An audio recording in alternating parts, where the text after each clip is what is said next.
There are voices that sing, and then there are voices that carry a people. Miriam Makeba was not just an artist, she was memory.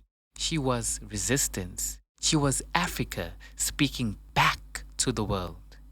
Her voice crossed borders while apartheid tried to silence her existence. She carried South Africa on global stages at a time when the country itself was politically isolated.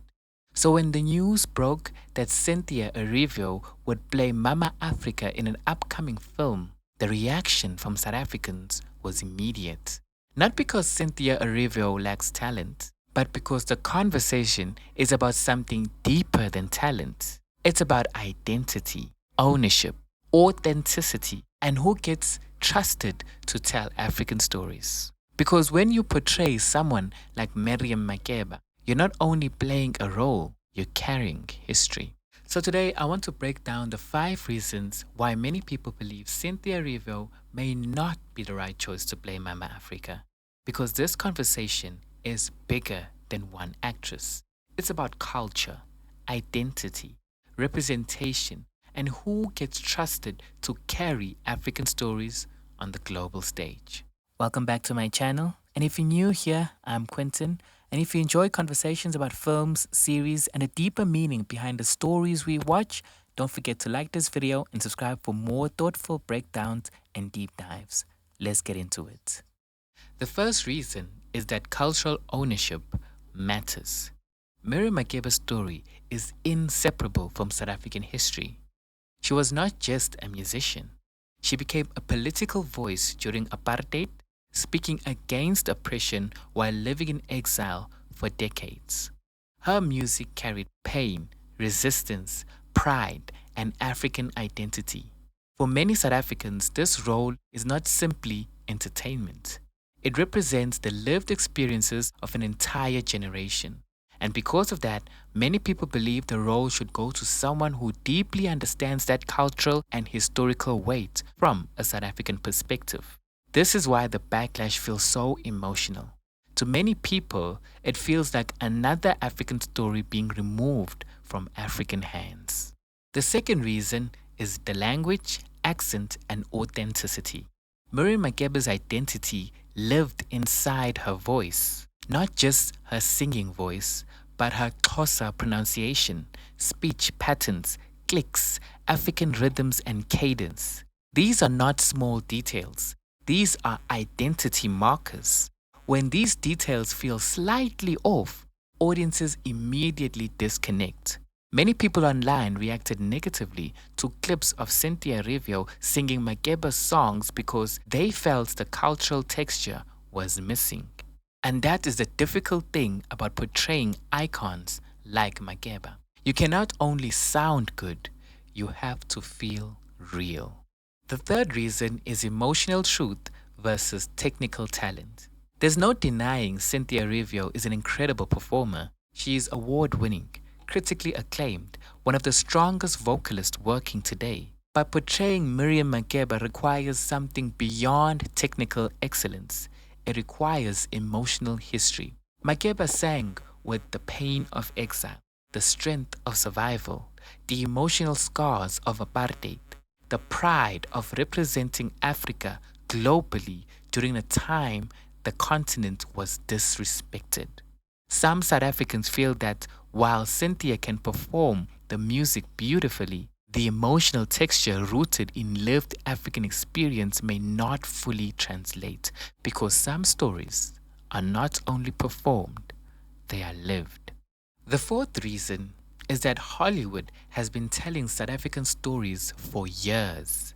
This controversy is not only happening in isolation. It fits into a larger pattern where African historical figures are repeatedly portrayed by non-African actors. And while many of those performances were powerful, South Africans continued asking the same questions. Why are African stories constantly filtered through outsiders? Especially when South Africa already has its own world-class talent. And what makes this more frustrating is that we already have proof that local casting works. Now let's look at the pattern. In Winnie Mandela, Jennifer Hudson portrayed Winnie Mandela and Terrence Howard portrayed Nelson Mandela, two American actors playing two of South Africa's most important political figures. Then there are multiple portrayals of Nelson Mandela. Idris Elba portrayed Nelson Mandela in Mandela: Long Walk to Freedom.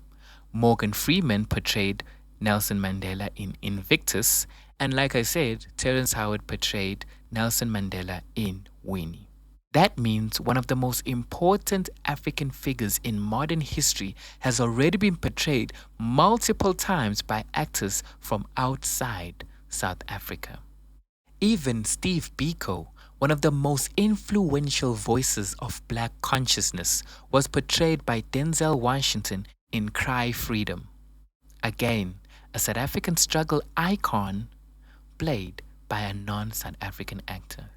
Now, individually, some of these performances were excellent. This is not about denying talent, it's about recognizing a larger pattern. Because after a while, South Africans began asking, why do our stories constantly leave our hands before they reach the global stage? Especially when South Africa already has great actors, strong storytellers, internationally recognized talents, proven productions. At some point, it stopped feeling accidental and it started feeling systemic. This is why Miriam Makeba's casting debate feels bigger than one movie. Shaka iLembe already proved this model works. Shaka iLembe was not a small production. It was one of the most ambitious African productions ever made. The show had large-scale battle scenes, high-end costumes and production designs, expensive cinematography, massive cultural research, and strong production value. And yet, the production trusted South African actors to carry the story. And what happened? The series became a massive success. Not despite its authenticity, but because of it. Audiences connected to the language, the performances, the emotional truth, and the cultural detail, which completely challenges the idea that African production needs foreign stars to succeed internationally. Authenticity itself became a selling point.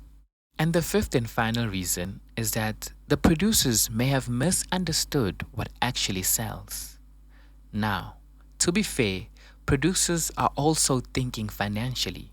Films like this are investments. And from their perspective, Cynthia Erivo probably feels safer because she already has Hollywood recognition, awards nominations, industry credibility, and global visibility. But this logic starts falling apart when you look a bit closer, because people often point to Wicked as proof of Cynthia's box office draw. But Wicked is not successful because of Cynthia Erivo alone. The film already has one of the biggest Broadway IPs ever, a massive global fan base, huge studio marketing, years of audience anticipation, and most importantly, Ariana Grande, one of the biggest pop stars in the world.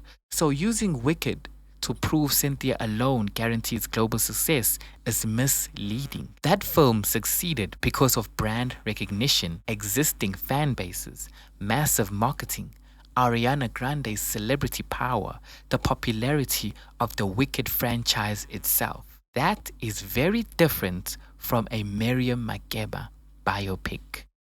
And there's another example that makes this conversation even more familiar. When Zoe Saldaña was cast as Nina Simone, many Black Americans immediately felt something was wrong. Not because Zoe Saldaña lacked talent, but because the casting itself felt disconnected to who Nina Simone was culturally, physically, and emotionally. The backlash became intense because many people believed the look did not fit, the energy did not fit, and the casting ignored deeper cultural representation issue. And despite the criticism, the producers continued on with the project anyways. What happened next? The film was heavily criticized and struggled both critically and commercially. For many people, it became an example of what happens when audiences feel a cultural icon has been miscast from the beginning. And that is why the Miriam Makeba controversy feels familiar to me because sometimes audiences can immediately sense when a casting choice feels emotionally disconnected from the person being portrayed. Not because the actor is untalented, but because the fit simply does not feel authentic. And maybe that's the danger producers keep underestimating. Audiences can forgive many things, but they struggle to forgive a casting choice that feels spiritually out of place. Now, who could have played Miriam Makeba? In my opinion, Thuso Mbedu makes more sense than people admit. And this is where the decision becomes even more questionable because South Africa already has someone with international credibility. Thuso Mbedu is not an unknown actress anymore. She already has Hollywood recognition, Emmy-nominated work, critically acclaimed performances, and international respect. She has starred in The Underground Railroad and The Woman King alongside Viola Davis. And The Woman King performs strongly commercially while building global conversations around African storytelling. So the idea that South Africans lack international marketable talent simply is not true anymore. The talent exists, the recognition exists, the audience already exists. The real issue seems to be trust. If we're taking acting ability alone, Thuso Mbedu is one of South Africa's strongest performers. She brings emotional intensity, range, and deep dramatic ability. And most importantly, she understands the cultural weight behind South African storytelling. So what does this really say about the industry? And maybe that's the heart of the entire debate. It's not just South Africans versus Cynthia Erivo or talent versus authenticity. It's about what Hollywood believes is valuable. Because when South African stories repeatedly go to non-South African actors, it sends a message. We trust South African stories, but we do not fully trust South African faces to tell them. And that is why people are upset. Especially when productions like Shaka iLembe already proved authenticity can become the very thing audiences connect to the most. Now, the last point that I wanted to add is that the industry has said this before, and it has been proven wrong. What makes this situation even more frustrating is that this mindset is not new. For many years, Hollywood executives claimed black actors were not marketable overseas. Denzel Washington once spoke about this in an interview. He explained how the industry consistently moved the goalpost. They first said black actors could not sell films in America. Then black films started succeeding. Then they said black actors could not sell internationally. Then that barrier started breaking too. And Denzel's response was powerful because his point was simple. The industry keeps underestimating black audiences, black talent, and the global appeal for black stories until success forces them to change their minds. Even Will Smith reportedly faced similar doubts early in his rise before becoming one of the biggest box office draws in the world.